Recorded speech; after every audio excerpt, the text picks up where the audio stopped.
I don't know why God hates me. Because I'm sitting here with my, my ring finger on my right hand, sort of searing in pain.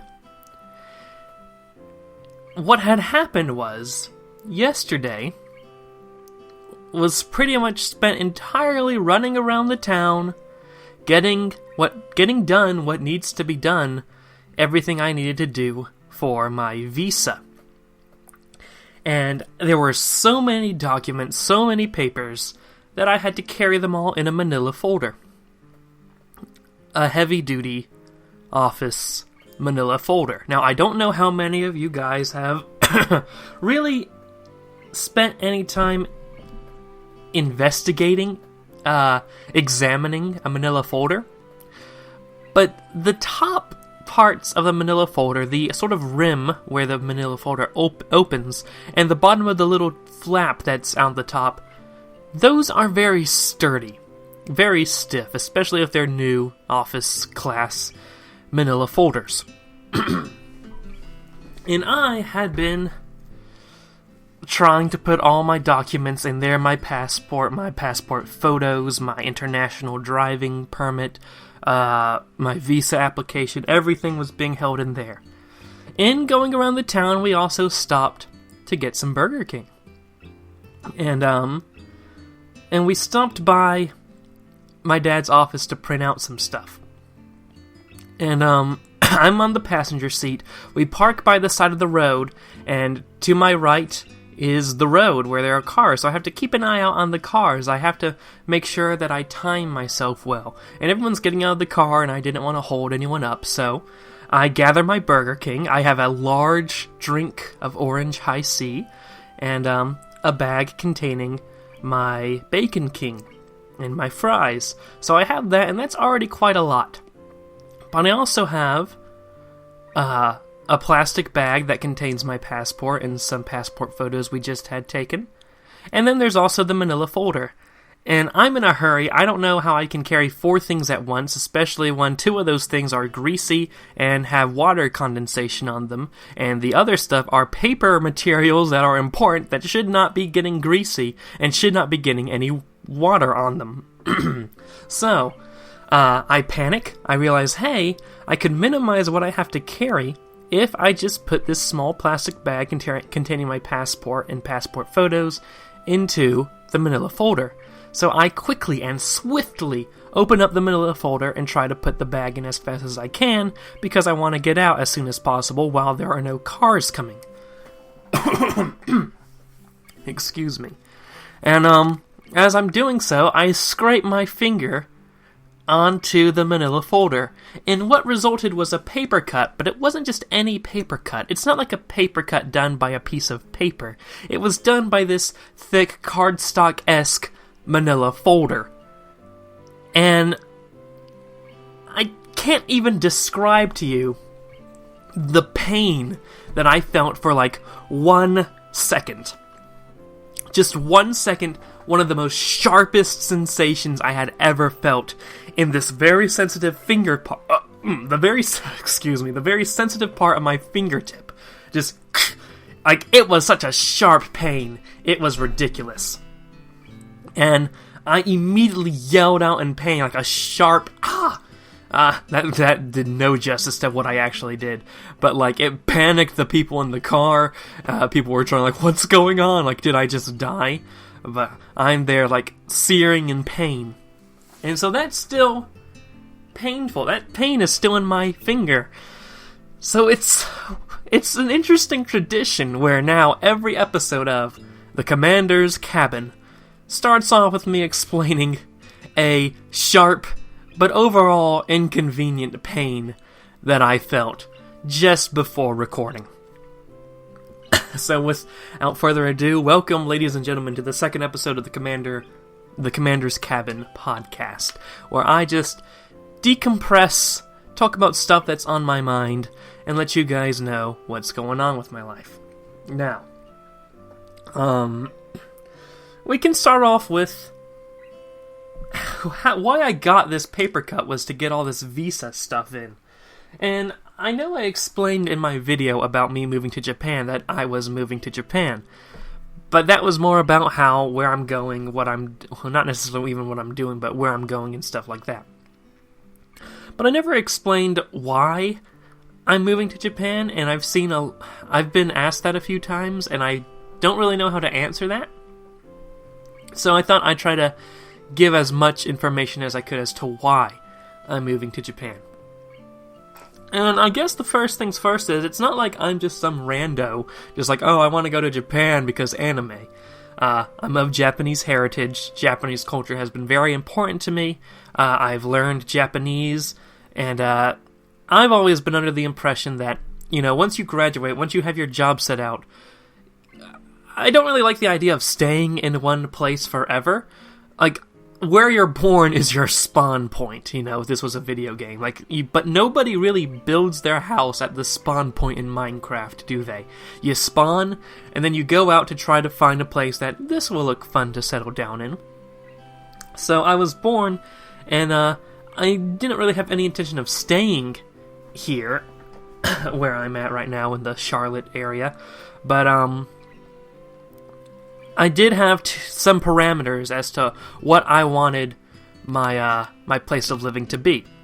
And I wanted to live in a place where, for one, I had roots, I understood the culture, I understood the language.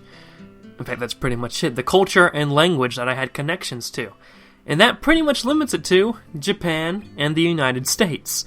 No intention of moving to the United Arab Emirates, even though the quality of living there is surprisingly high, especially for a Middle Eastern country. But that's enough about the United Arab Emirates. So, once I had graduated, I was under the impression that I would choose where I wanted to live, somewhere in the United States or in Japan. And by the way, about the United States, I have an American identity, but it's very much a specifically Southern identity. I would not want to live anywhere in the United States outside of the former Confederate States. Because, like I said, I have to have cultural ties there, I have to have roots there. And for all intents and purposes, anything outside the Confederate States that's part of the United States, frankly, I view that as a foreign country.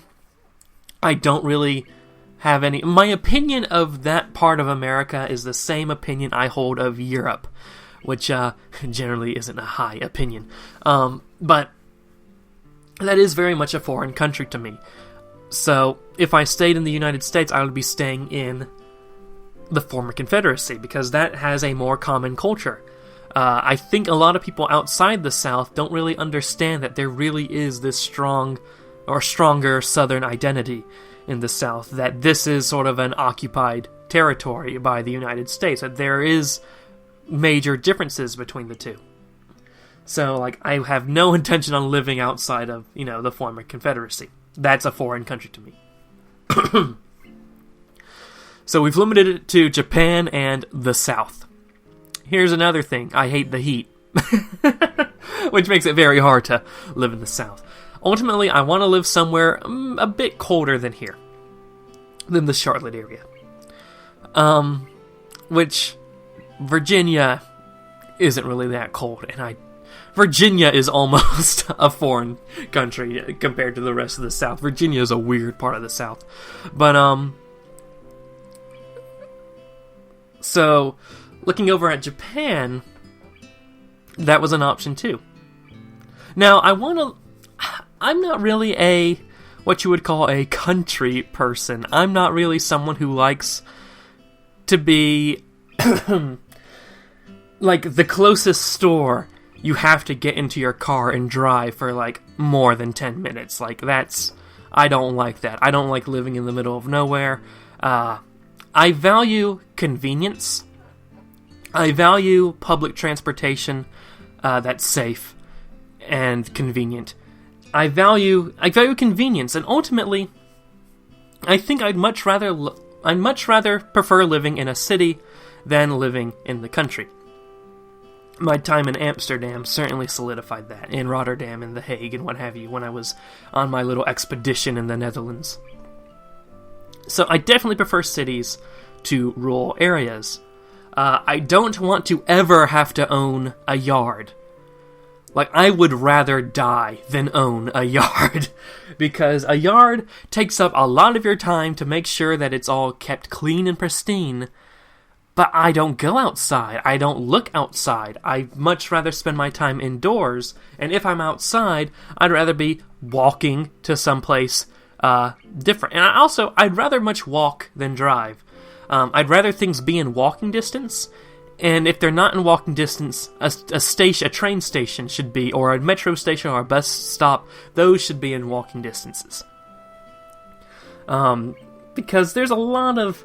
I have this sort of paranoia with driving. There's a lot of death that comes in driving, and I don't trust other drivers on the road. So, driving makes me a bit nervous. Not that I'm not willing to do it. I'm perfectly fine with doing it. It's just going from my house to, say, Walmart. There's going to be like maybe 2, oh wow, we almost just died moments in the round trip. And I don't really like that. I really like safe public transportation that's convenient.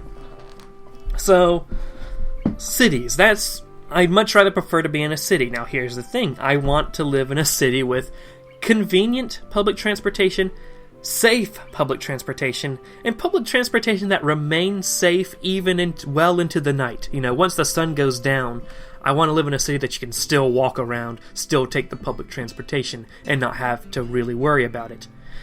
And guess what? There really is no city in the South that meets that qualification. In fact, there are really no cities in the United States, and really no cities in much of the West that meets those qualifications. Amsterdam met that need. Well, it approached that need, but you wouldn't really feel safe walking around Amsterdam when you have all these different Syrian gangs going around. You know, I didn't really like to see that. But, you know, guess what Japanese cities are known for? Japanese cities are known for their safety. You know, we're talking about like 1950s America era safe here. Known for their safety. They are known for their on-time, convenient public transportation. The only problem with Japanese public transportation is that it isn't really 24 hours. Like, once it's like 2 a.m., I think, the public transportation, at least the trains stop. But, the public transportation is convenient, it's safe, and the cities are walkable.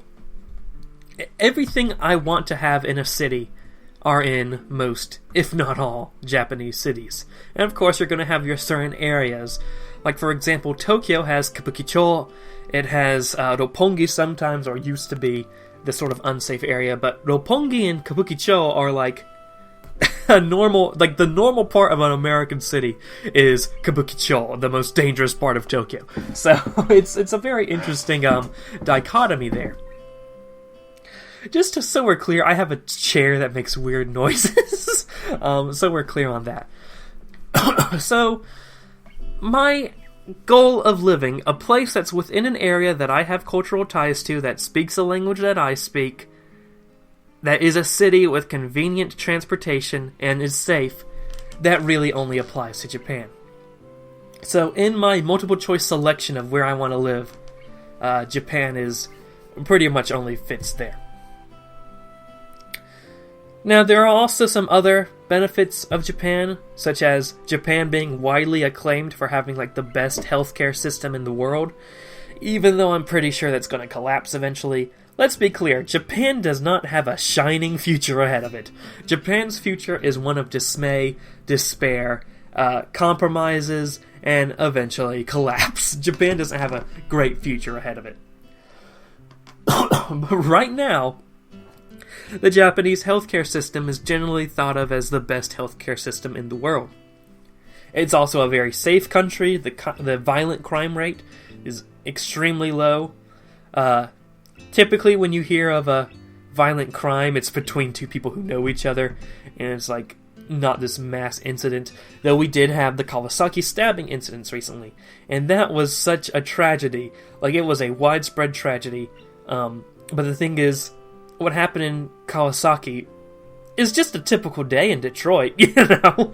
But, like, when it happens in Tokyo, in the greater Tokyo area, it becomes a great national tragedy that will be remembered for years on end, like 9/11. So, even though the Kawasaki stabbing incident happened,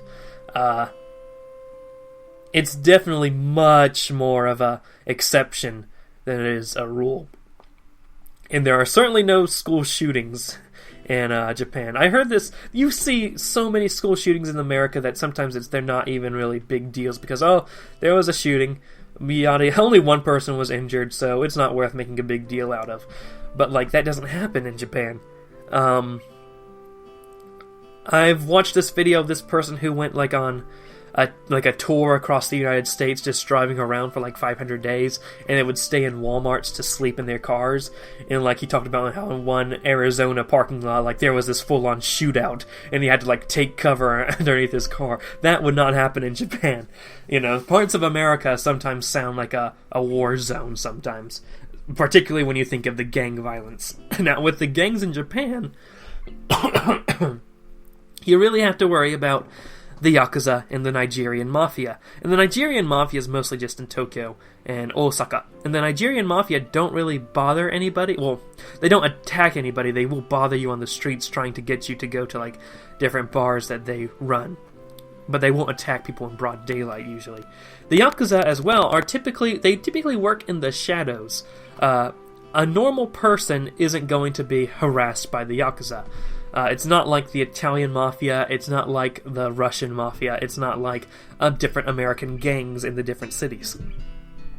In fact, the Yakuza tend to deal with more political stuff. If you're a politician, then maybe you're going to be visited by the Yakuza. If you're a major CEO of a corporation, you probably have some ties with the Yakuza. But the Yakuza don't really terrorize the local people that much, if at all. In fact, the local Yakuza chapters are sometimes honored in local festivals, where the Yakuza get to be open with their Yakuza-ness as they march in the parade. So it's a very interesting part of Japanese culture, the Yakuza. But so crime isn't too big of an issue. Violent crime, at least, isn't too much of an issue in Japan.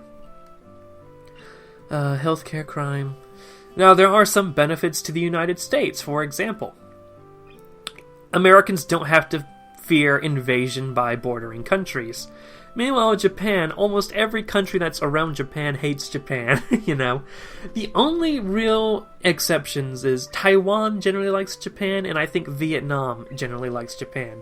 Hong Kong will also be open to Japan every now and then. The Philippines is relatively neutral, but Russia, North Korea, South Korea, and China, the big boys in town, really don't like Japan. And there's some islands are occupied by these countries, some islands Japan owns are claimed by these countries, and they'll send their Navy and Air Force near it every now and then, almost sparking, a conflict. There's this big fear that, hey, Japan might not exist in a few years if these countries decide, we'll invade Japan anyway. There isn't much confidence in the United States in defending Japan. Like, the Japanese people aren't necessarily too confident that America's going to intervene if it means World War III. And let's not forget about how Japan is the, epicenter for natural disasters. It's been hit with the largest earthquake in the world. It's going to be hit by an even larger earthquake in the next 30 years. Earthquakes happen on a daily basis on a minor seismic scale. Tsunamis are a constant worry. Typhoon seasons are a regular occurrence. The geography of Japan does not favor it. And especially after the 2011 earthquake, where nuclear radiation threatened to spill over into Tokyo, which would have caused Tokyo to be evacuated, which would probably cause Tokyo to lose independence, or Japan to lose independence, because there'd have to be an international effort to rebuild Japan at that point. Japan's geography and political situation does not look good. Well, America has a very solid military, it has a very solid infrastructure. Your major threats to American society are violent crime, the negativity that comes from cultural diversity in the sense that a lot of the different ethnic groups in the United States will sometimes, especially in cities, will like section off themselves and be hostile to one another.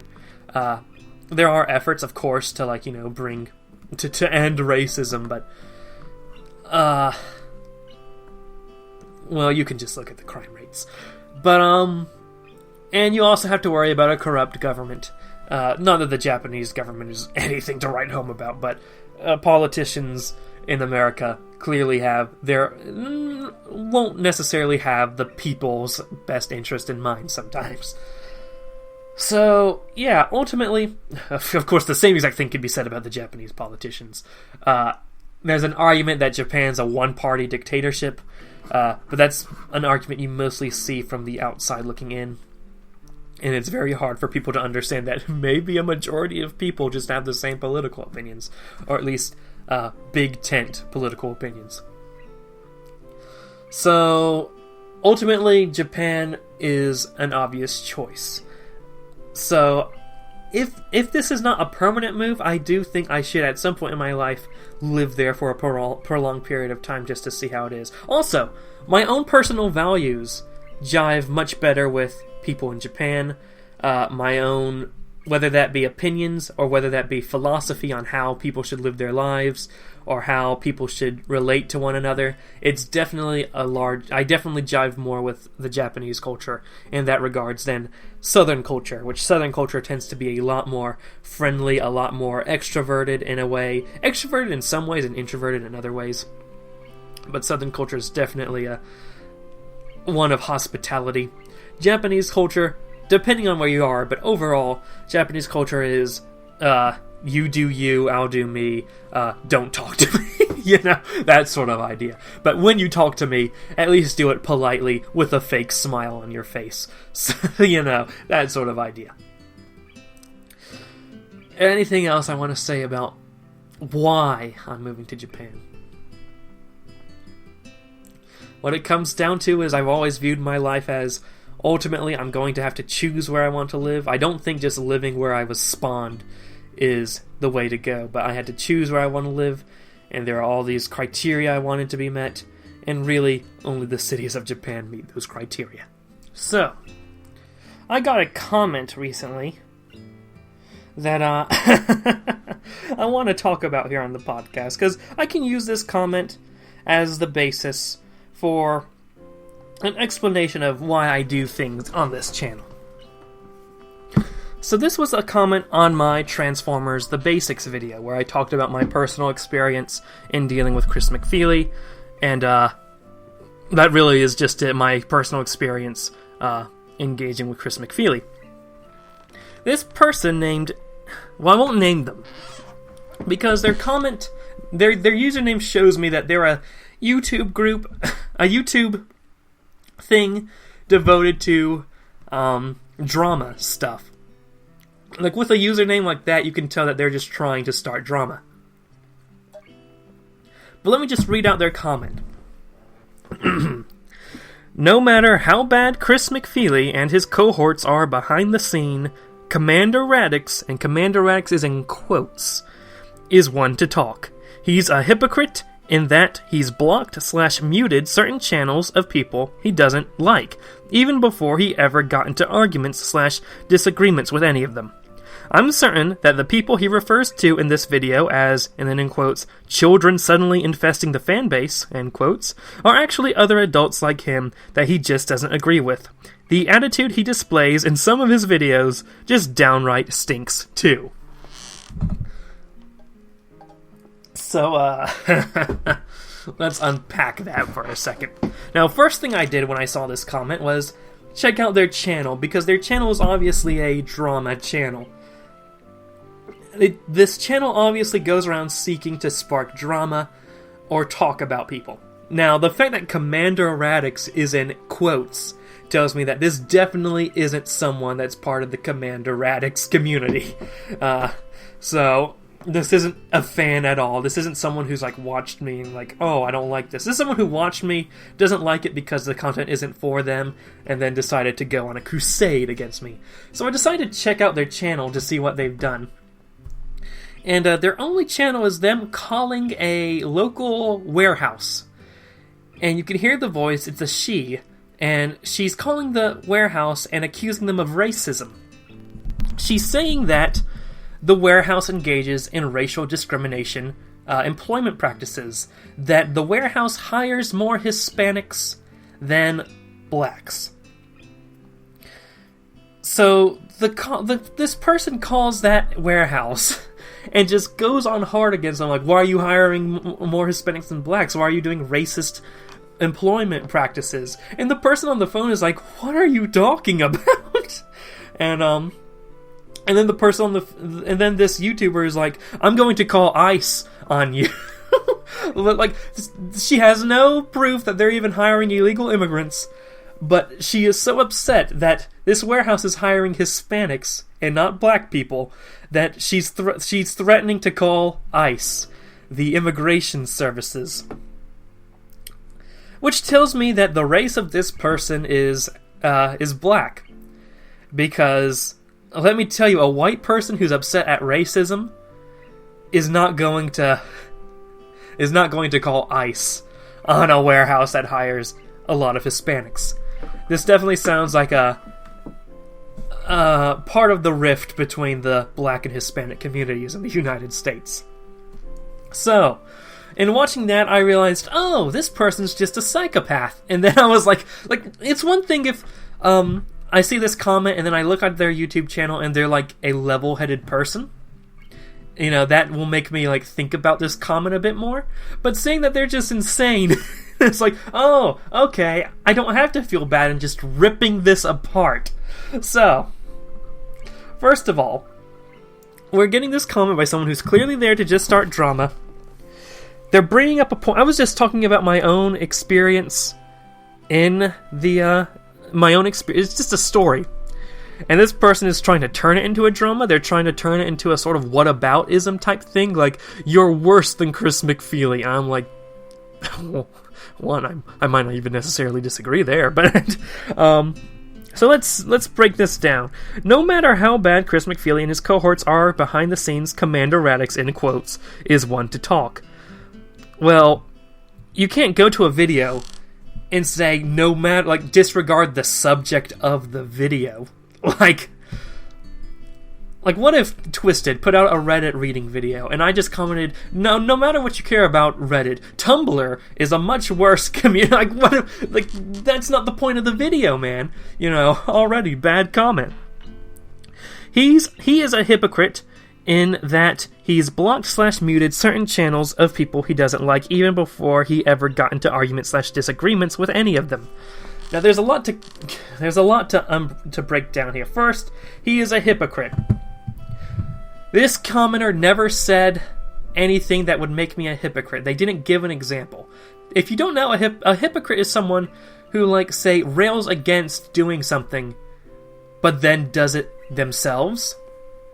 And to my knowledge, I have not railed against anyone that I'm doing myself. You know, I don't think this comment would be a whole different story if they gave examples that I could address. You know, they could give examples, and this is a theme throughout this entire comment. If they gave examples, I could either defend my actions in that example, or I could, you know, admit that I was wrong with those examples if I believe that I was wrong. But they give no examples in their comment. So this is pretty much nothing but just an attack with no real substantial anything to say. So they give no examples of me being a hypocrite. I cannot think of me being a hypocrite in any incident. So they just throw that word out there. He's blocked/muted certain channels of people he doesn't like, even before he ever gets into arguments/disagreements with any of them. No, that's not what I do.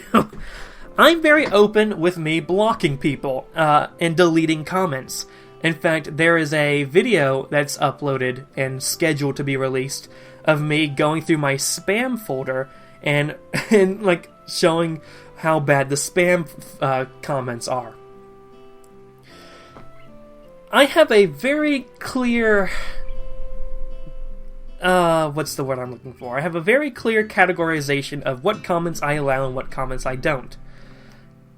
What I don't allow on my channel is 1, spam, and what I take to be spam is either A, nothing you say in your comment is anything, like, if you just comment okay, like, I'm going to consider that spam. Frankly, okay, first also falls into this category first, and just people saying random stuff, like, no joke, there was someone in the Discord I had to ban because they just kept spamming, dop, which isn't English. That isn't English at all. That isn't a phrase people say. And, like, you're just making the conversation worse for everyone involved. It's just weird to me. The concept of comments. I understand the concept of comments, I just don't understand why there is this YouTube culture that believes that comments should be applied on every single video, every single type of video on the platform. Because there are some videos that don't need comments. There are some videos where the only thing comments can do is just take back from your experience watching the video, and not what the creator intended. For example, wouldn't it be weird if, like, you're watching a movie in the theater, and you could just glance to the side and see everyone else's opinions on the movie? Like, I think that's a bit weird, like, if you're for a movie-going experience. Or if you're reading a book, and then, like, annotated in the margins of the book are people, like, just saying, this sucks, and stuff like that. You know, it's a bit weird. It's a weird experience. I don't think every type of YouTube video should have YouTube comments.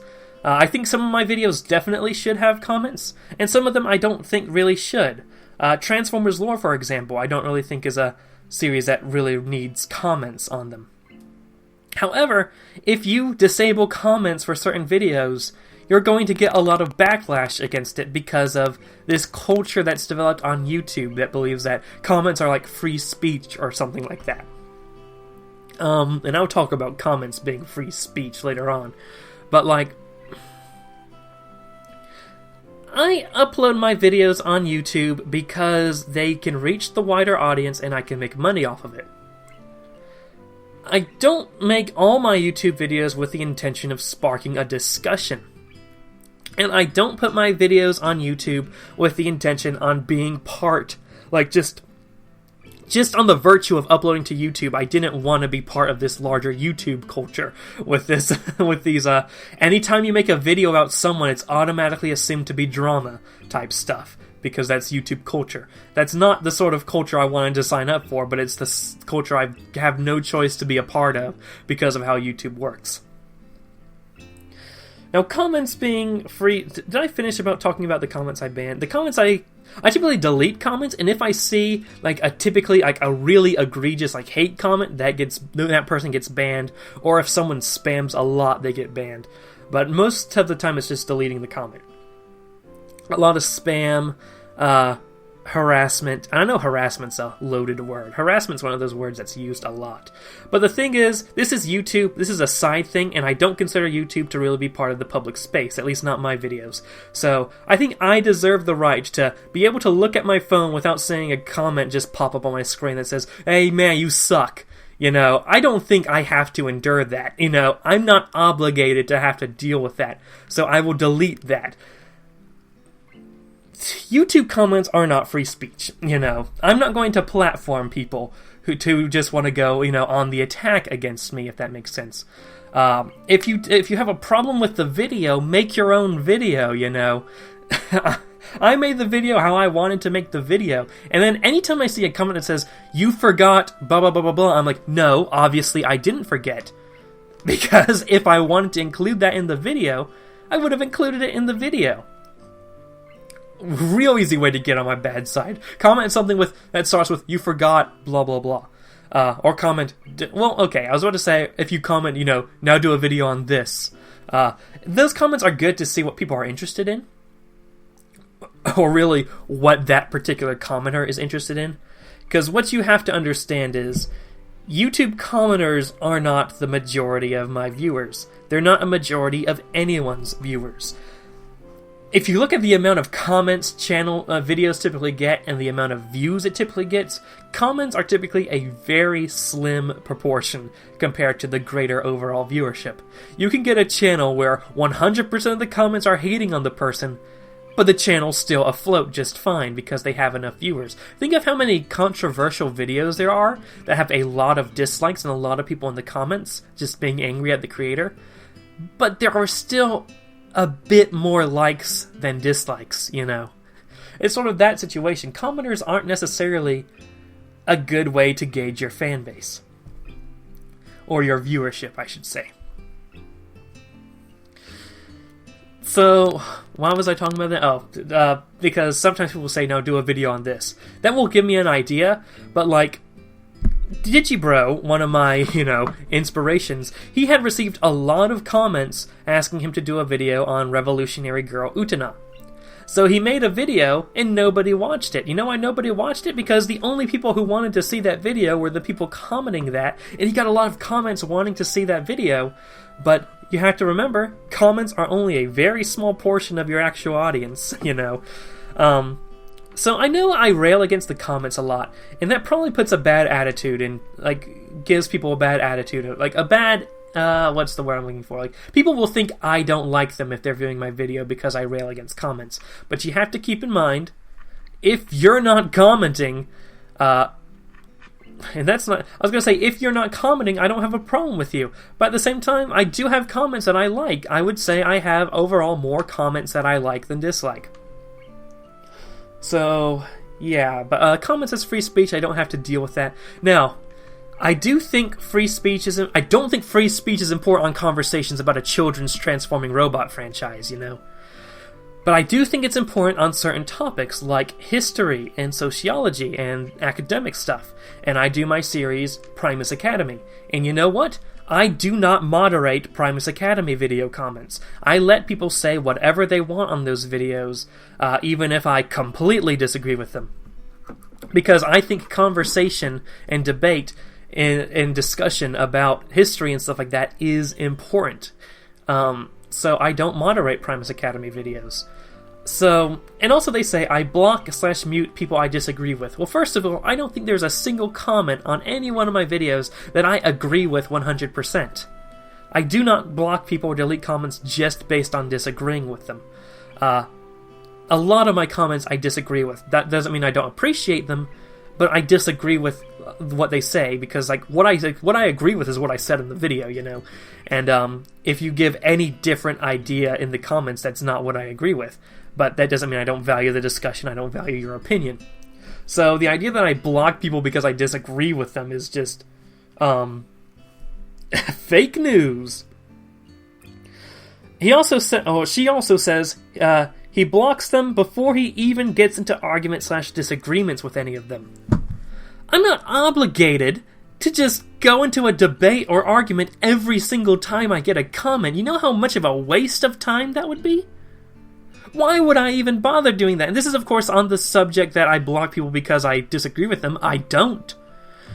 So this is, this very argument is, the foundations of this argument is wrong, but I'm not obligated to get into an argument/debate with every single commenter. I'd be there all day. Also, this person obviously never watched my video I did on debates, where I explained my position on debates and why I think debates between two people are essentially pointless, unless these two people are a certain caliber. So that's such a stupid idea, to have to get into a debate with every single comment. No thank you. Now, if this person's trying to relate that with me with Chris McFeely, well, Chris McFeely is a YouTuber. We were both in the same sphere. We were we worked alongside each other. I helped him with the TF Wiki once.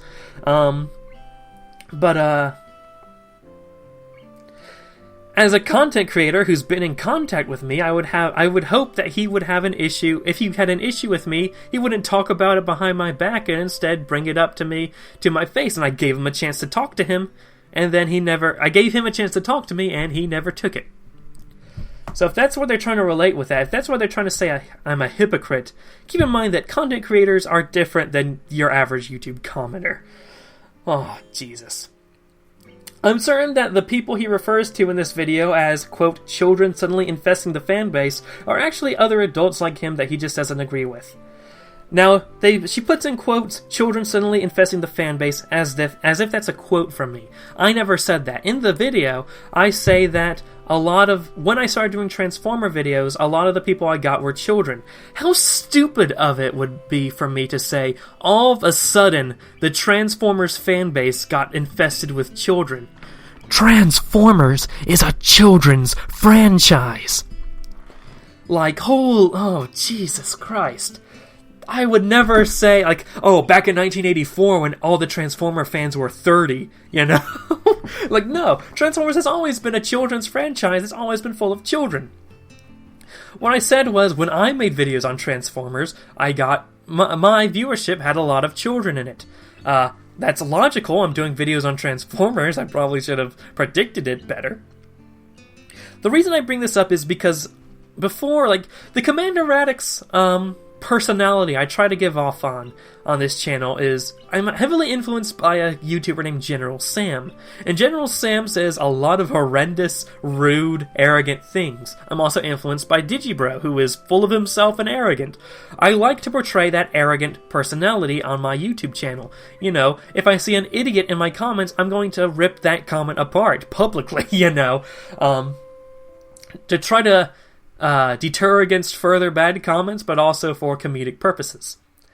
And part of the reason I do that is because I am in the career of teaching, the most politically correct, the most sanitized career you could ever possibly go into. And I myself, at my core, I love teaching, but at my core, I'm a very cynical, sarcastic, arrogant person. And I need an outlet for that, and that's what YouTube is, because believe it or not, it's the internet. It doesn't matter. You know, it's the internet. We're all just people with fake names, just doing whatever we want with no repercussions, you know. I definitely come from the more 4chan side of the internet than the weird Facebook place where everyone puts their real names out there. What a stupid idea. This is the internet, you know, it doesn't matter. So, we're all anonymous. In fact, society is filled with so many people who are of different levels. Like, your boss gets more money than you. These celebrities have more clout than you. But the internet is where we can all be equal. We can all take each other with the same amount of, like, no seriousness whatsoever. No one's better than anyone on the internet. So you can rip into each other as much as you want. So that's the philosophy I took with my comment section. And eventually...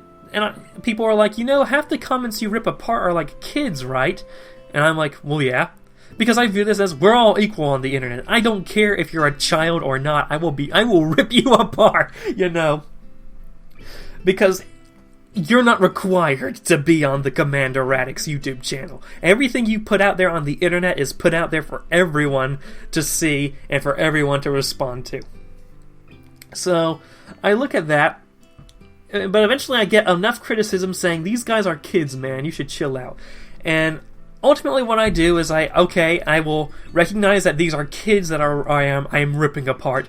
Let me put a disclaimer in my description box talking about how, like, a forewarning that this is the Commander Radix channel, you know, be careful what you say, because I very much follow the General Sam school of thought of just ripping randos apart, you know. Just being full of arrogance and just being a general cyberbully. So I put that disclaimer there to recognize that, yeah, there are probably children here. But apparently I can't win, because this person says, I'm certain that the people he refers to in this video as children are actually adults. So now these aren't even actual children, these are adults. Which somehow this person thinks me bullying adults is worse than me bullying children? Like, does that follow any sort of logic right there? Like, that's hilarious to me. Like, hey man, you're not bullying children. Grabs me by, like, the lapel, grabs me and pulls me close. You're bullying adults, you monster. Like, it's okay to kick children in the park, but once you, like, go up to a 30-year-old man and say, your comment sucks, oh, you've crossed a line. Yeah, it's... Oh my god, I feel my IQ decreasing the more I try to understand the perspective this person is going on with. And then, so they misquote me. They try to make it say as if as if as if the Transformers fan base is mostly adults. I'm just looking at this and I don't even know where to go from here. They think that I block people because I don't agree with them. I don't. And then the last sentence, the attitude he displays in his videos just downright stinks too. The whole Commander Radix character is that I'm full of myself, arrogant, and heavily sarcastic, and just all around an a-hole.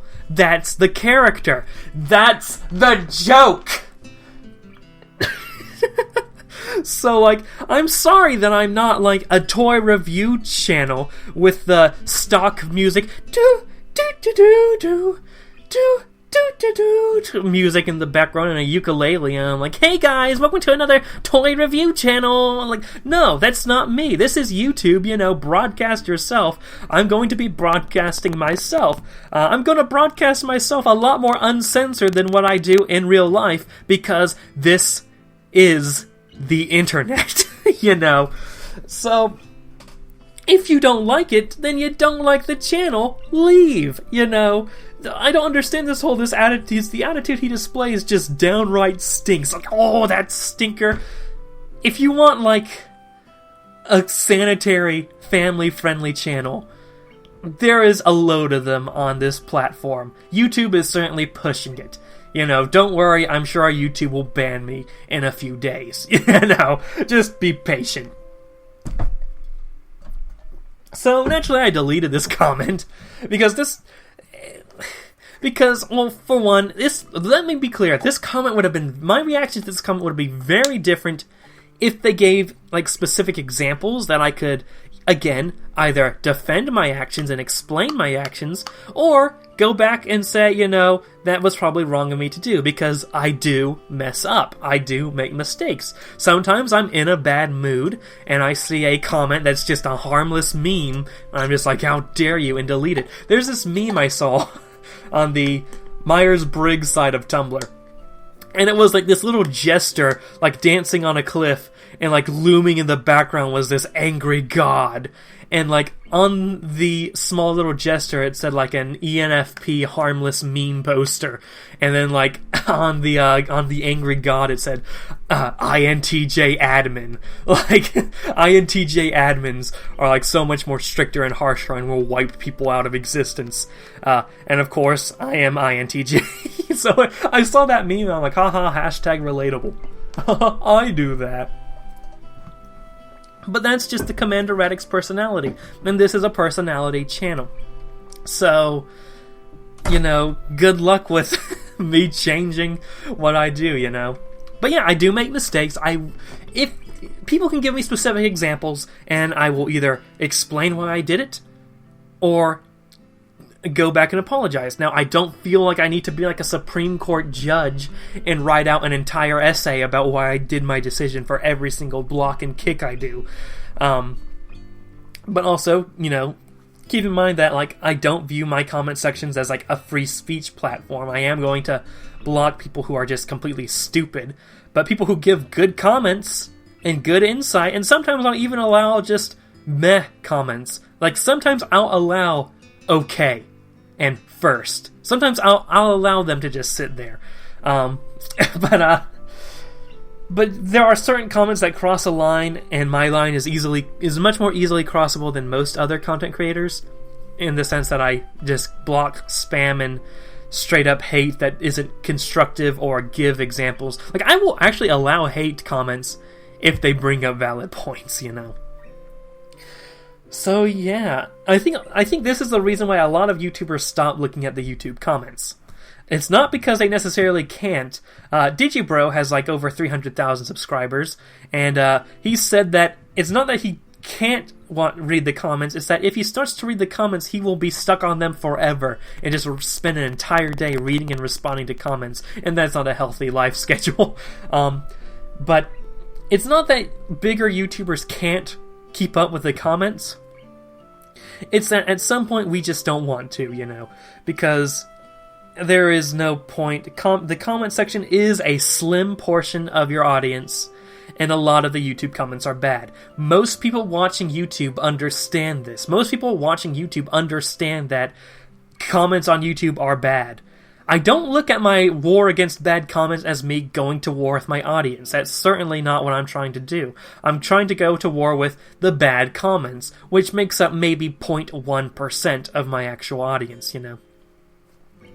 So that was just a comment I wanted to look at and just tear apart mercilessly. It was very interesting, but it also gave me an opportunity to explain my comment policy. And yeah. I wanted to reach the hour mark with these podcasts, but I'm also like dripping in sweat right now. And I think I've said all about I want to say. And, you know, when you're dripping with sweat, you don't want to talk much, you know. You just want to get things over with so I can turn the fan back on.